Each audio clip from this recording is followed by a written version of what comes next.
Hi everyone, Don Singletary, and welcome to the channel. Today, 2 live trades coming up for you. One was a big mistake I made. I'm going to show it to you, take it apart, and hopefully neither one of us will ever make it again.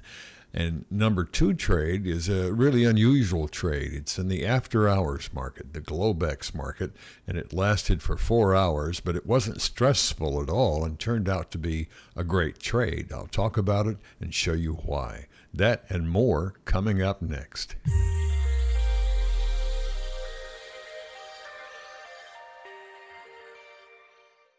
Okay, here I have my standard setup. I'm trading the S&P Micro Emini, $5 a point, candlesticks, 5-minute widths on those, and the standard MACD in the lower pane. I'd already made a little money on the trade just a few minutes before this trade, and the market went back down, so I got out of that trade with a little profit, and now I'm getting back into it again, and I just bought a contract, one S&P 500 Micro Emini, 33.41 3/4 points.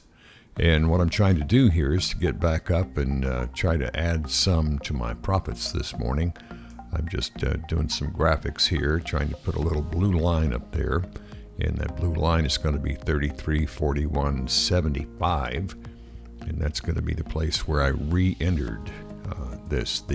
You can see in the bottom pane there the buy signal at about 10:34. I bought into it, so we're looking 1 minute into it, and I'm about even money here. Remember, I'm long 33.41.75, and I'm hoping for some upside for a second time on this same morning of the 7th of August, 2020.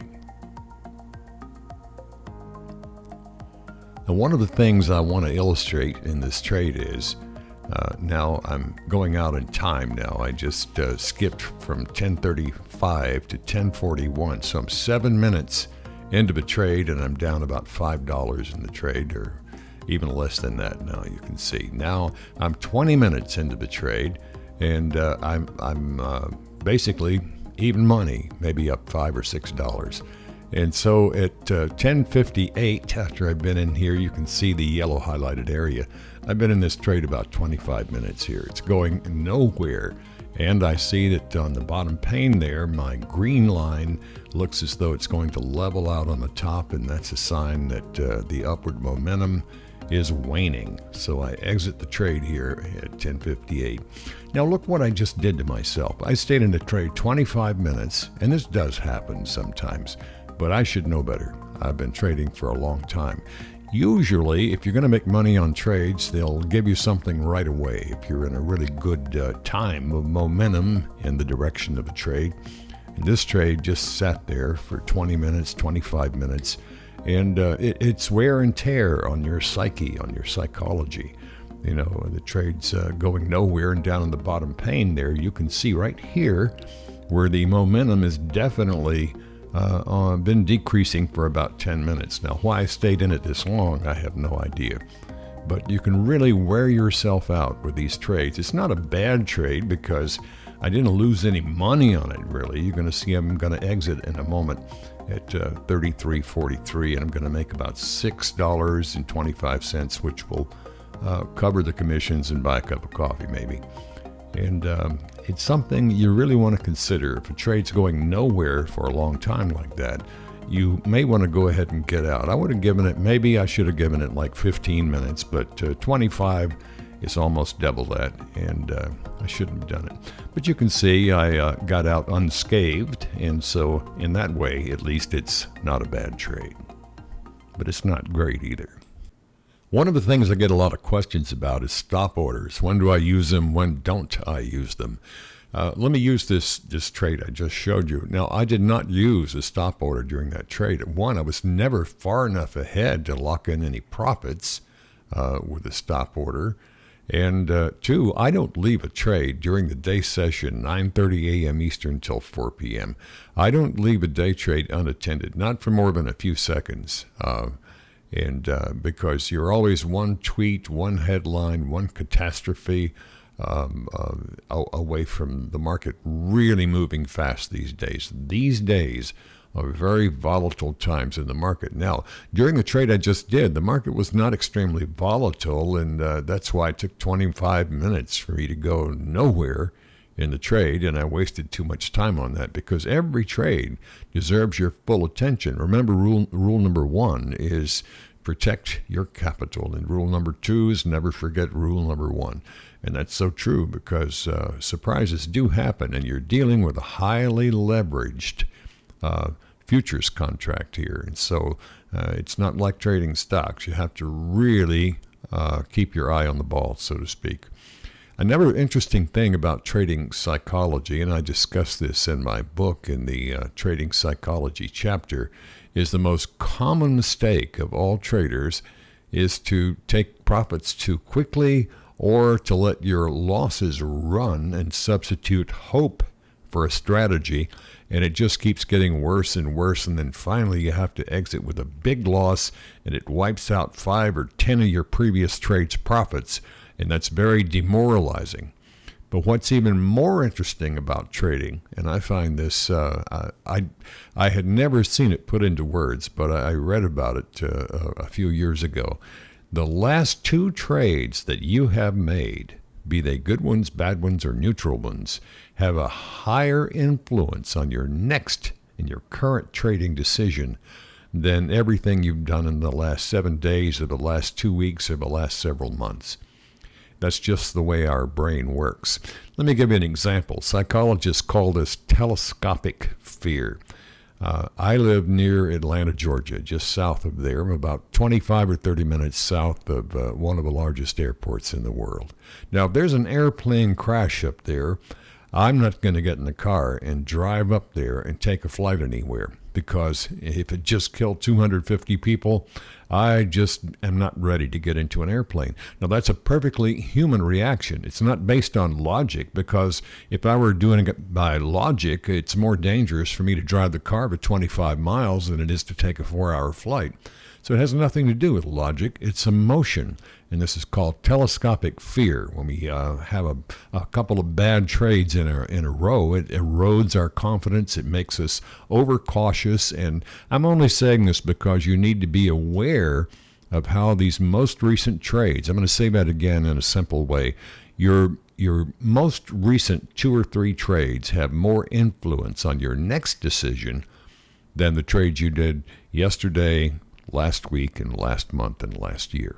And that's just the way the human brain works. And as long as you're aware of it, you'll be okay.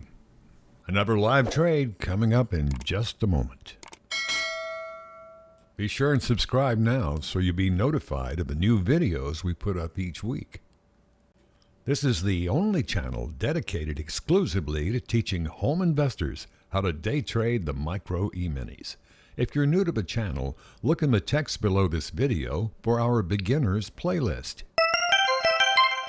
This next live trade coming up right now is done on the Globex. Now, if you're new, or even if you've only traded the day session and just haven't traded on Globex yet, let me explain a few of the logistics. It's very simple because you really don't need to do anything, which is what I'm about to tell you. The regular day session, of course, is 9:30 in the morning until 4 in the afternoon, and that's Eastern, or New York, Eastern time. Now, any trade outside of those regular day session hours is on the Globex. It happens automatically. Your orders are routed automatically to an overnight electronic market, and the name of that market is the Globex. But there's no registration, no fees. It's all done automatically. It's transparent. You won't see any difference in your trading screen. So that's Globex. It's automatic, and you don't need to worry or register to do anything. The next trade coming up is on the Globex. It's a 4-hour long trade. So obviously, to show you the video, I'm not going to put 4 hours of video up because you'd be bored to death. I'm going to compress the time in it, but I'll show you the live screens during the trade coming up right now. Okay, let me get you orientated to this trade. It's a Globex trade. We're on the 6th of August. The year is 2020. And the trade was initiated, we're about 5 minutes into it here, Trade was initiated at 6:06 p.m. The screen you're looking at this moment is 6:13 p.m. But let me get you orientated first. S&P 500 Micro Eminis, $5 a point. What I've done is short 2 of these contracts at 6:06 p.m. And then I put in an order to buy those contracts back below the market. Now, since I shorted the contracts, buying them back below the market would be a profit, of course. Now, so what I've done is arrange a trade on Globex, and I'm prepared to wait for hours if necessary. It turns out it was, but I sold these 2 contracts at 6:06 p.m. at 33.42.5. Now, I put in a limit buy order at 33.37.50. That's a difference of 5 points. I have 2 contracts, $5 per contract. So that's a total target of $50 on the trade. Now, I need to explain to you why I did not follow my normal rules and what my logic and thinking was behind this trade. Okay, now I'm going to explain my logic for the trade. My green line over the red line and both above and below zero, I threw out the window on this trade because it was during Globex. Now, I wouldn't do that on all Globex trades by any means, but this was a special time. It's probably history by the time you see this video. Well, I know it is because it's already happened, but it could be a long time away, so I'll explain it. The Congress was negotiating, the 2 parties trying to get together, which was almost impossible. They've been negotiating all week. This is on a Thursday night and overnight, and to wake up the next morning is going to be Friday. And what I supposed was that the politicians weren't going to get out of bed, get together, find an agreement, which they couldn't have done the last 2 weeks, and do it all while I was sleeping this night. So what I did, and I didn't really want to go to bed with leaving the trade open, but I thought I'd give it a few hours to see if the market would perhaps fade down a few points. It had been up and up and up all week, so I felt it was more likely to go down than up, and even if by 5 points, which is a small amount, I would be able to make $50 out of the market. Just so happens I was right. Here's the panel that shows the completed trade. You can see here I sold the 2 contracts at 33.42.5 at 6:06 p.m. on Thursday evening, August the 6th, 2020. And you see the 2 contracts were bought back together at 10:19 p.m. So that's 4 hours and 13 minutes that the trade took. And I hardly had to look at it at all. I had dinner and walked back in a few times to make sure that nothing crazy was happening, but I didn't use a stop order because of the low volatility. That was just a personal choice. I was willing to take that risk, and a person with less experience or even with more may have felt differently about it, but it is my money, so I trade by my own rules, and you should too. Now, so what happened with this is the politicians did not get out of bed and make a decision, and so the market just slowly melted down overnight. Melted down is too strong a word. It did go all the way down to 33.28 by 8 o'clock the next morning, but it only took from 6:06 p.m., 4 hours later, to 10:19 for it to go down 5 points, and that was my target of $50, so that's why I did the trade. And Globex has some advantages in trading because after hours, that volatility and all the crazy news of the day dies down a little bit, and it's a little calmer market to trade in. Now, I like to come back in after dinner sometimes and take a look at Globex and see if I can think of anything special that might be happening. And this was one of those nights where I felt like I had an opinion about which way the market might go, and it just faded down a little bit, which was all I needed to make it a good trade.